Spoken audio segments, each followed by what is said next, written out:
maybe we say someone who's generous. 6th of October, Rabbi Levitt, Yoetz.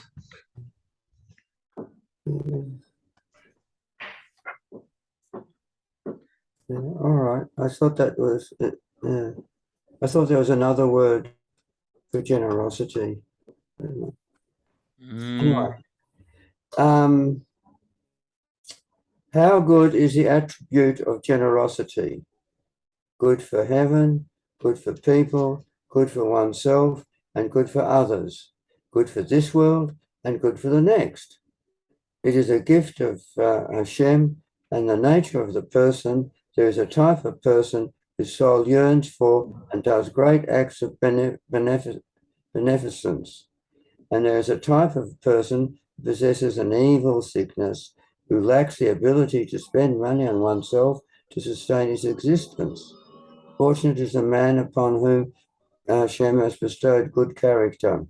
Nevertheless, one whose nature is bad is not exempted from his evil doing or the day of judgment. It's within the power of man through his intelligence, diligence in the study of self-discipline, and continuous war and strategies to transform his nature and to exchange bad for good. The gain is according to one's pain. A person must pour out his soul before Hashem that he should grant him a spirit of generosity. I think Alan wanted to come in too, but he didn't know whether it was a. Yeah, I talked to Alan just now. Right. I was just going to phone him. Yeah. So no, he wasn't able to be here today. So we'll see about yeah. All right. So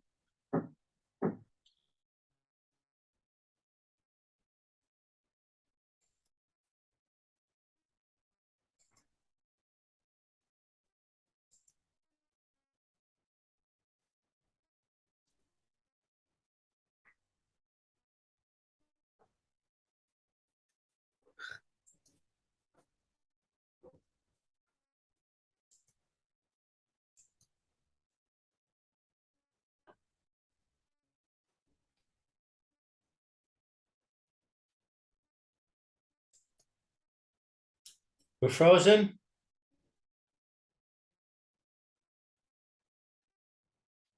He can tell he's frozen, can't he? Oh, yes. Sometimes he can tell, sometimes he can't. Oh, he's back. Good. How about you froze? yeah. Okay, so just to briefly state what we came up with the other day about this statement, Lefum Sara Agra, means that the Agra is the reward that a person does for trying to do mitzvahs. And according to his tzara, the difficulty that there is involved, he mentions pain. There's other difficulties as well, but that's the point. The reward for the mitzvah is according to the difficulty that it is in order to try to accomplish the mitzvah. So over here as well, he's saying even though a person may have been born with a nature which is not a generous one, but nevertheless he's required to try to exchange his bad nature for a good nature, and he will only get reward for trying to do that, even though it's difficult for him, because admittedly his nature is not like that. And but he shouldn't worry that he hasn't achieved it and give up, but he should continue to try to exchange bad for good. And then he mentions the fact that tefillah can help, that Hashem will of course grant his request, because it's an important thing to have a spirit of generosity, a ruach diva. like it says in the Shabbos Miros. Baruch Nidiva, okay. So, Rabbi, I'm wondering about this word, agra. So we have the word schus, which we translate as merit, and we have the word schar, which we translated as reward. How does this word fit into that dynamic? Well, Agra is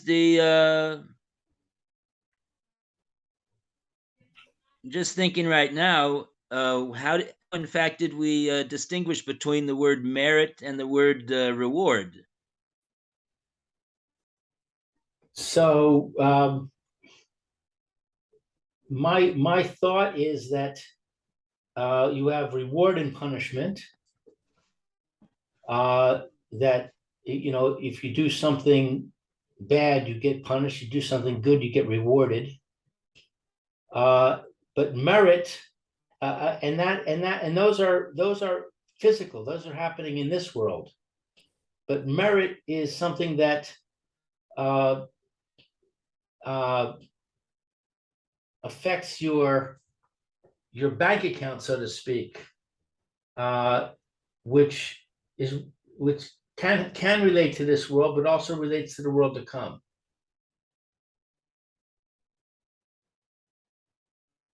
I see the word merit meaning you deserve it. It's a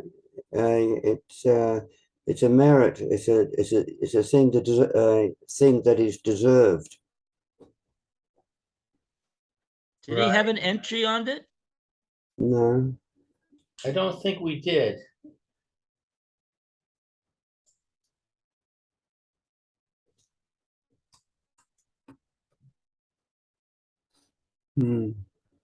It's frozen again. Hey, Yes. Incidentally, the Gemara in Kedushin says schar b'hai al maleka, and that's the general understanding that the schar reward for mitzvahs is not in this world. It's dafka not in this world. It's in the next world. hey, there goes my definition. Not even a little bit. Isn't there some things that some part in this world, and the major part in the world to come? We say this every morning, don't we? Yeah. So we say, yeah. Well, how did we say that once? Oh yeah, we said it like right. We say in the Eila dvarim she'ein lem Eila dvarim she'yesh lehem. Here, this is why one should never quote something off the top of his head, because he can't really do so. Here, let me just get a sitter.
Right. In Talmud Shabbos 127a, it's in the blessings of the Torah, page 17. If you've got an art scroll. Yeah, I have that page. The last one. These are the precepts whose fruits person enjoys in this world. Yes. So honor due to father and mother, acts of kindness, and early attendance to the house of study. For a bride. Oh no, it's not there. So I'm assuming that it says the fruits a person enjoys in this world, but the principle remains in the world to come. Oh, it does say that. It's just like you said, Roy. Yes, that's it. I didn't. I don't know what I'm looking at. I'm not looking. I'm looking, but I'm not seeing. Yeah. Okay, so Yeah, we've got it here. That's in the blessings of the Brachas HaTorah. Have you got an art scroll or something else? yeah, what Page I have 16, Rabbi, if you have an art scroll. yeah, it's I see it over here. Elu dvorim she'adam ochel peroseim be'olam hazeh va'keren kemes lo l'olam haba. Mm. And So we are talking about mitzvahs, the precepts. These what do we mean by these are the yeah, I don't know what that word means over here. The things, Devarim. Yeah, you see very clearly what it means because after, without getting hung up on the translation, but first it says these are the things that have this feature, and the feature is that there's peros in olam hazeh and the kerem is in olam haba. Mhm. And then it lists Elohein, and these are the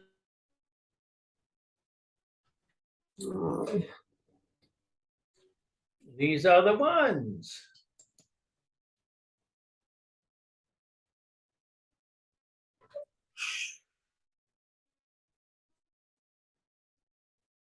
he has a spirit of generosity, so he does acts of gemilas chasadim, of doing good acts that benefit other people, chasadim, helping them. So this is a Gemara in Shabbos, Kuf Chaf Zayin 127, Shabbos 127a. And we can call these mitzvot, can we? Yes, absolutely. Right. Gemilas chasadim is a mitzvah. Right. It's not just any old mitzvah. It's one of the amudei. It's one of the pillars upon which the world stands. What about early attendance in the house of study? Is that a mitzvah? What? Early attendance in the house of study. That's one Oh, of the things in the list. Is that a mitzvah? Ashkomas Beis Midrash, Shachris va'Arvis.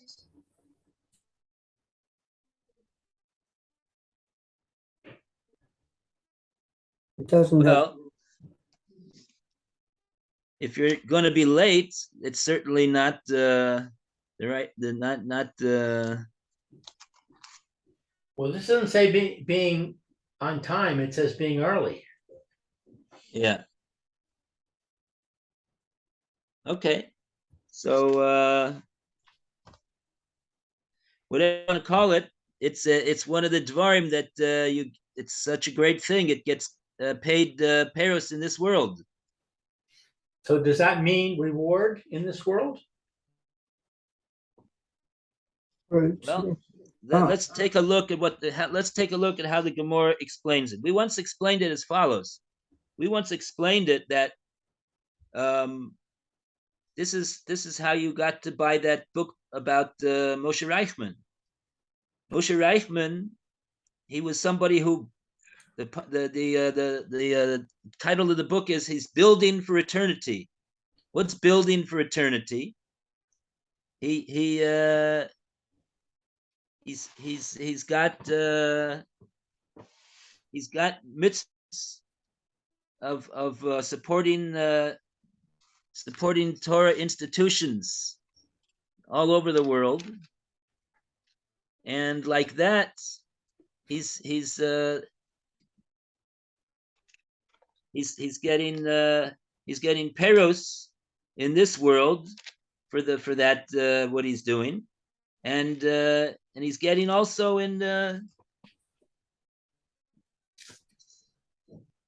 he's also getting in Olam Haba. Let's see over here. How did let's see if we could see anything about what it says in the Gemara.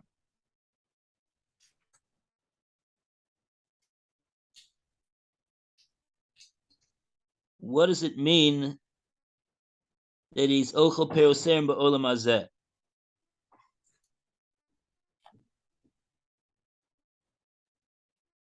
Well, there's a footnote here that says, but his principle remains for him. I've got some of this, the type has been rubbed out. Though one is rewarded for these mitzvahs in this world, his reward in the world to come is not diminished. That means that the full force of his reward in Olam Haba is there, even if he gets some of it here. Like flame. Flame is not diminished when you take a bit out from it.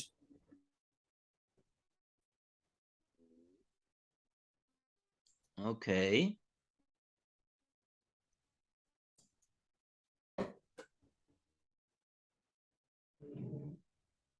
Yeah, it's okay.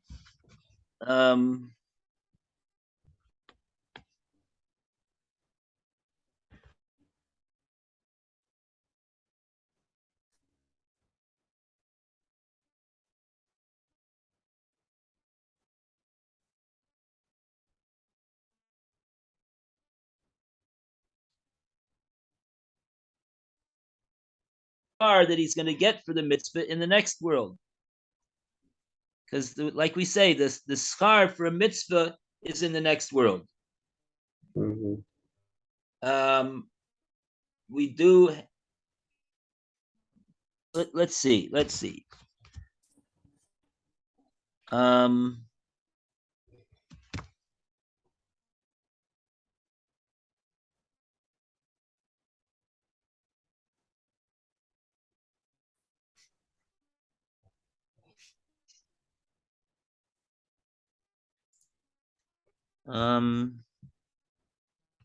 Where does it say this exactly?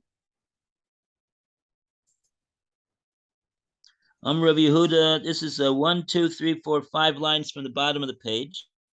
Rabbi Yehuda bar Shilo, Rav Asi, Rabbi Yochanan. Shisha Devorim.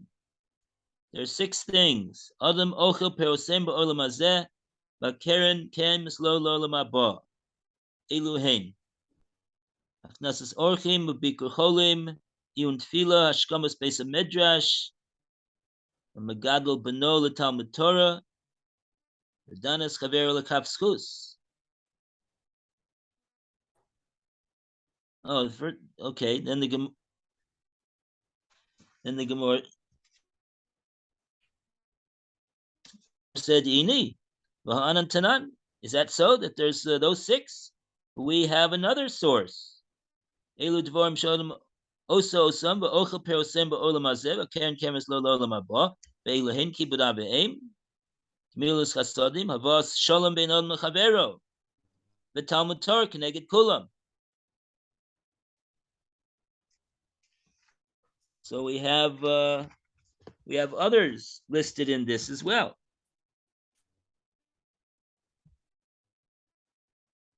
So the Gemara says an answer. Hani mili, hani nami.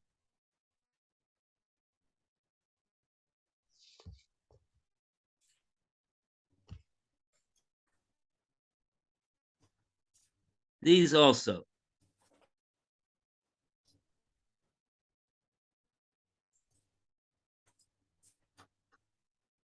Now, what does it mean? If you'll ask, what does it mean exactly? So there's a Rashi over here on the top of this page, on the Amud base.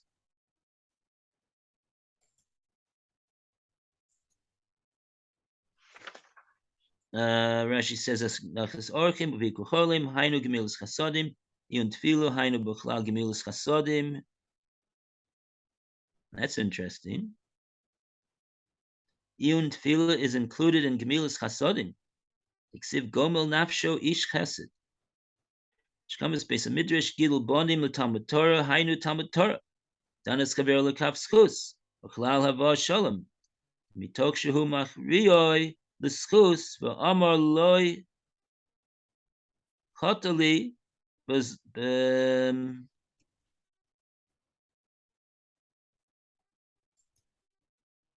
bezos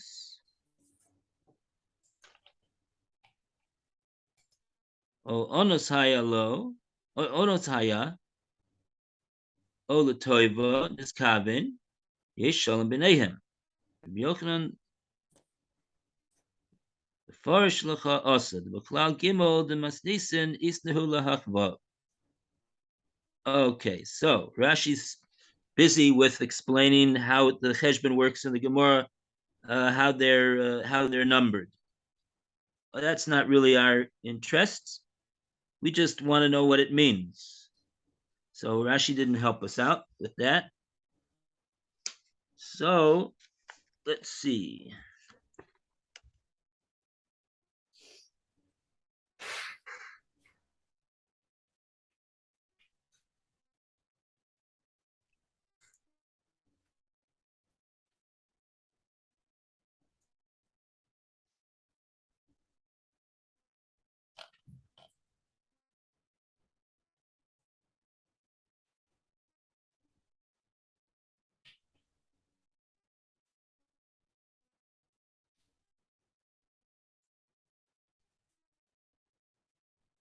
You probably have notes in your art scroll as well on this Ochel Peroseum Olam Hazeh V'Keres L'Olam Labo. Yeah. I have a note that says, well, first of all, on the previous one, Elu Didvarim She'ein Lehem Shi'ur says these are the precepts that have no prescribed measure. The Torah does not prescribe how much is involved in the performance of the following commandments, according to Rav. So that establishes that Devarim is commandments. Then it says on the phrase the Hakeren Kayemes Lo, but whose principle remains intact for him, though one is rewarded for these mitzvos in this world, his reward in the world to come is not diminished.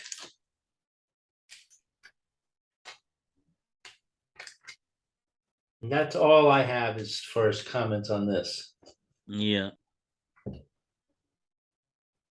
So you get extra scar for these mitzvahs in this world, and it won't diminish the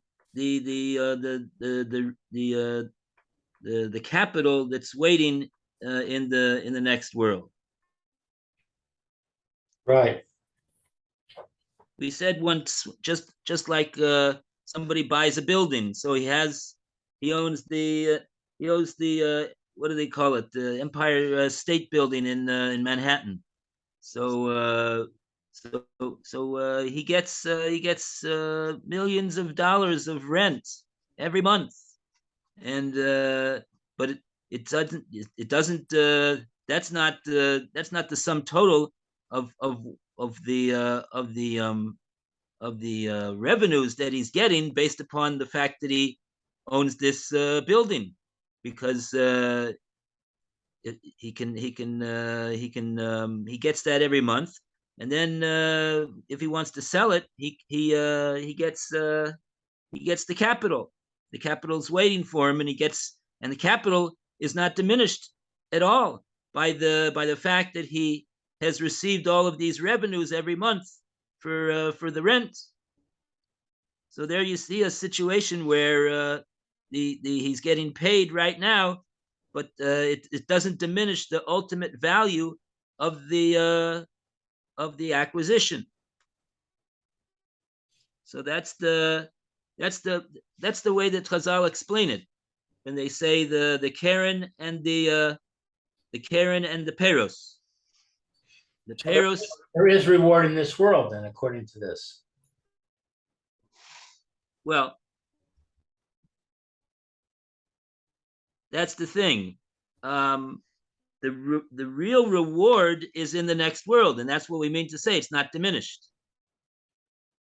So it's a bit of a sticky matter to explain. So what is he getting here now? What do you call that? Right. So you could call it whatever you want. The Tana calls it Peros. He's getting dividends. He's getting monthly revenues right now for that mitzvah that he acquired by he acquired that the schus of that the schus of that mitzvah is the scar.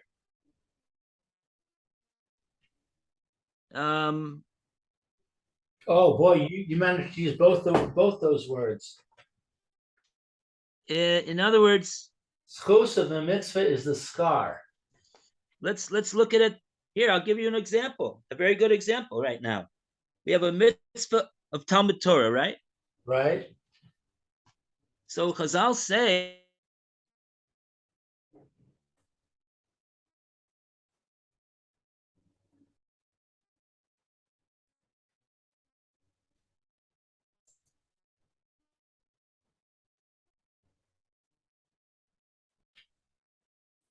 Limud Torah. Sorry. Chazal say, you froze.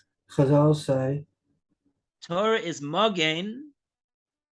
It protects, it shields from all types of harm, and it is and it's matzil, and it saves a person, even if he's in a situation of danger. Torah is Magen umatzil. So we could say that the Torah is Magen umatzil. It has that schus. It has that merit. Someone has the mitzvah of Torah. He has the schus of he learns Torah, so he has a schus that the Torah is going to be Magen and matzil for him. That's called a schus. That's a merit that he has because of the Torah that he's learned. Now you want to know, well, if that Torah that he learned actually saves him or protects him from danger in a certain situation, does that mean that his scar, his ultimate scar for the mitzvah of learning Torah is going to be diminished in Olam Haba?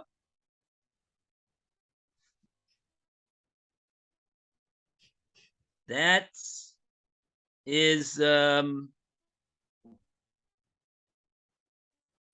I would doubt it. I would doubt it. Well, according to this commentary, the answer is no, definitively, because this is one of the things in the list. Okay, so when we say that over here that the Torah pays peros in this world,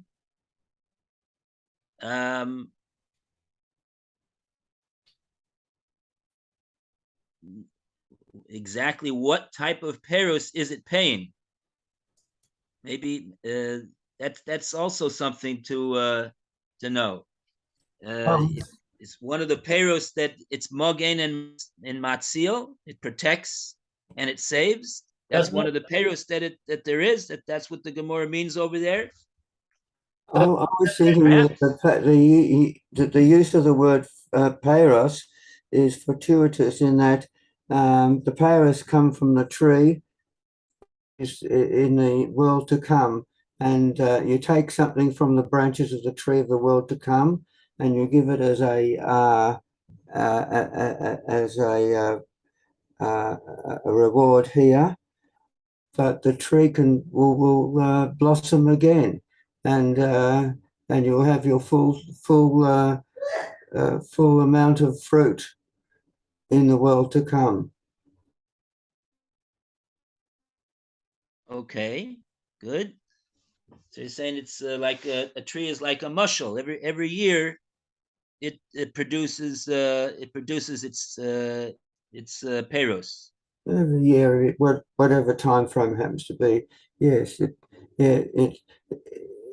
So some of the peiros come to you here in this world, Olam Haba, but the tree might be bereft of that for a few minutes, but then it grows and resupplies itself. I think we have to say that the guarding and the protecting that Torah does, that learning Torah does, is in this world. So therefore, we have to say that that is reward. Mm-hmm. And therefore, my understanding of what this is telling us is that the fact that the person is protected by the Torah does not diminish his reward in the world to come. Like, for example, we have Yaakov Avinu, who's afraid when he meets Esav, because he's afraid that he doesn't have the merit. Now, if the fact that he learns Torah causes him to be miraculously saved from Esav, then that would fit into this equation, I think.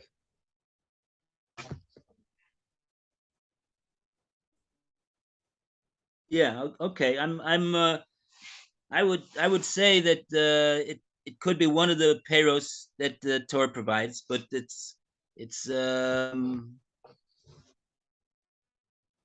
there's many more, I would say, as well.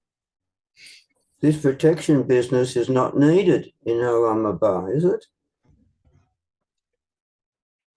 It's definitely needed here. It's not needed in the Olam Haba. Well, or is it? I think it's possible to say that. Well, it's possible that the person's Torah protects him even in Olam Haba from various punishments that he might otherwise have to undergo. Mm-hmm.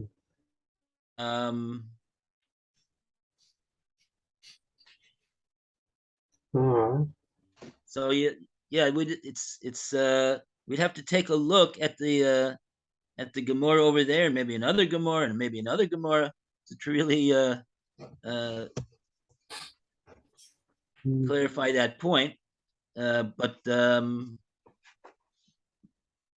okay. So in that case, we're talking about him protecting us from the judgment. That would be the principle. That would be the Karen, not the Peiros. The Karen is talking about the ultimate reward for the mitzvah in Olam Haba. So, in other words, it could be that a person is going to get the ultimate reward for his mitzvah observance in Olam Haba, but in order to be able to enjoy that reward of for the mitzvah observance in Olam Haba, he needs to get cleaned up first from his averas. So the question is,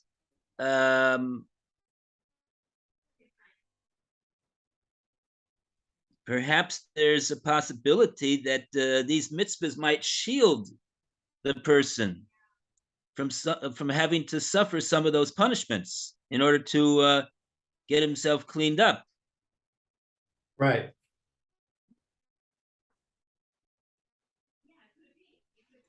In addition to them providing protection and saving for him in this world.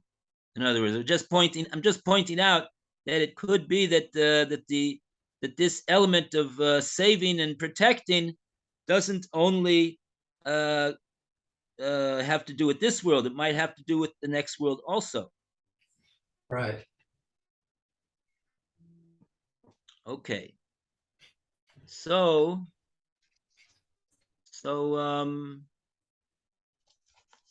is that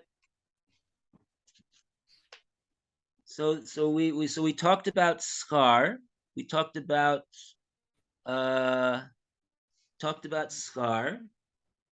and we talked about Peros, we talked about Karen, and About the word agra.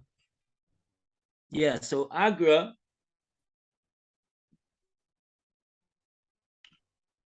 would be How is Agra spelt, please? Oh, good question. You have to ask the rabbi when he comes back. Oh, I didn't realize. All right.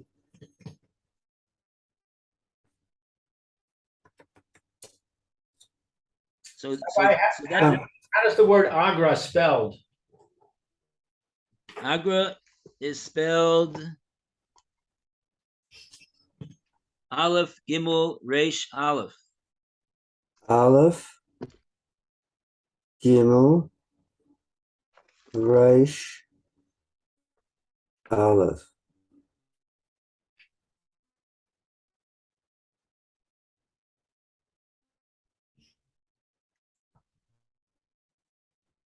And it's translated as, this is what we're trying to work out, is it?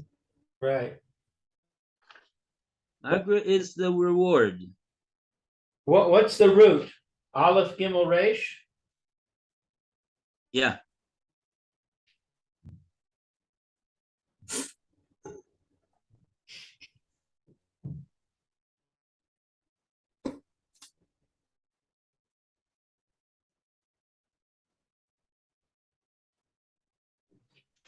So in other words,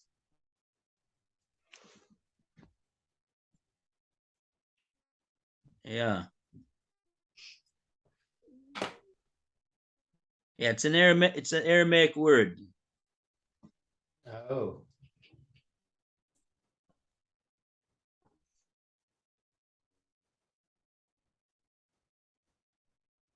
So presumably then this phrase, Pumtsara Agra, is talking about the world to come. That's right. That would seem to be so. I'm just thinking there's sometimes the Gemara uses the word agra to talk about revenues. That somebody has somebody gets paid something. Okay. This is the basic understanding that we have.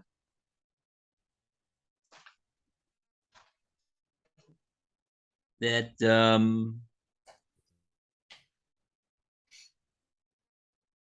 right.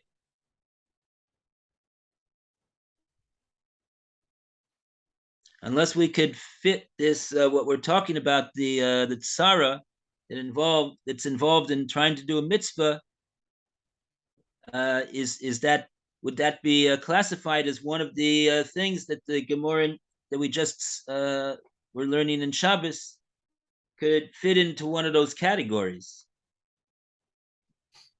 What do you mean? Then we'll see if it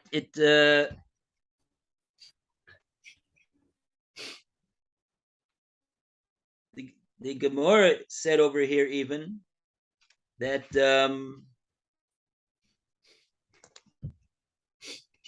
when the Gemara was trying to fit in all the different things that have Peros and Keren, which is not diminished in Olam Haba, the Gemara was trying to fit in different mitzvahs, different things that people do into the categories, and it came out that Iyun Tefillah was included in the mitzvah of Gemilas Chasadim. It brought a pasuk for it, in fact, which was very interesting, because, in other words, the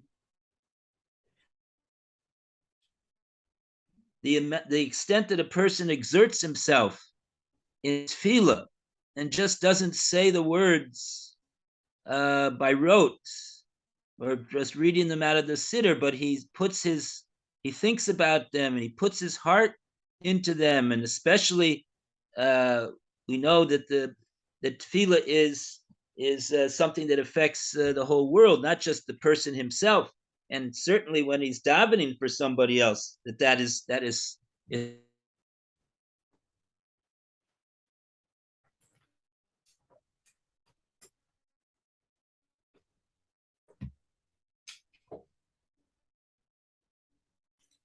So you're saying that Peiros is reward in this. My throat.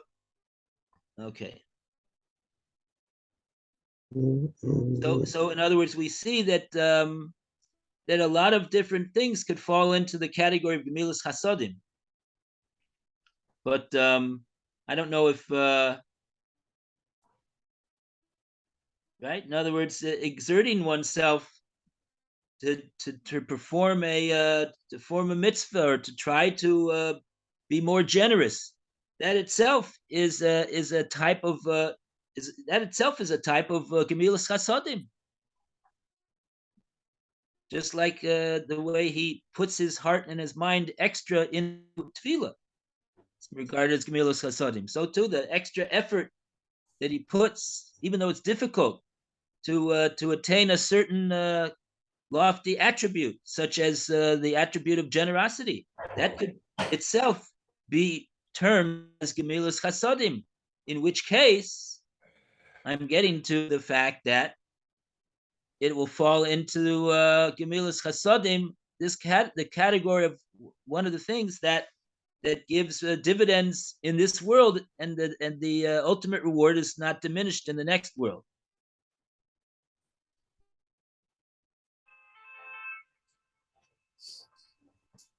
Okay. So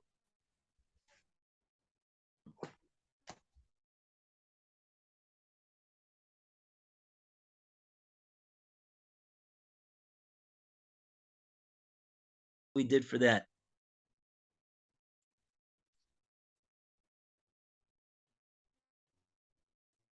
That's regarded as, that could very well be regarded as Gemilas Chasadim, and if so, then he has Peros from that he puts himself out, even though it's difficult to try to attain that midah that he really naturally is not.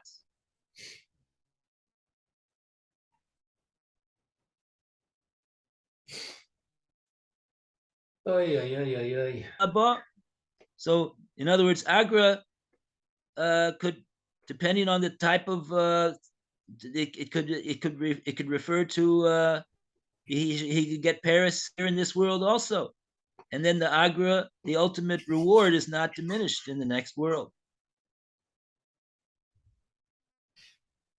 Okay. So agra is the full reward, is it? Is the in the next world? The agra is the full reward in the next world, but yeah, I'm just pointing out that that this mitzvah could involve getting dividends in this world too, and the agro is not diminished based upon this other Gemara. Well, so maybe if we have an example of Moshe Reichman, that he's doing all this Gemilas Chasadim, and so Hashem gives him all this wealth, which is reward, and he ends up using it for more kindness. Oi, Rabbi's frozen again. Difficult to have a conversation this way. Yeah. Okay, sorry about that. I think our time is up.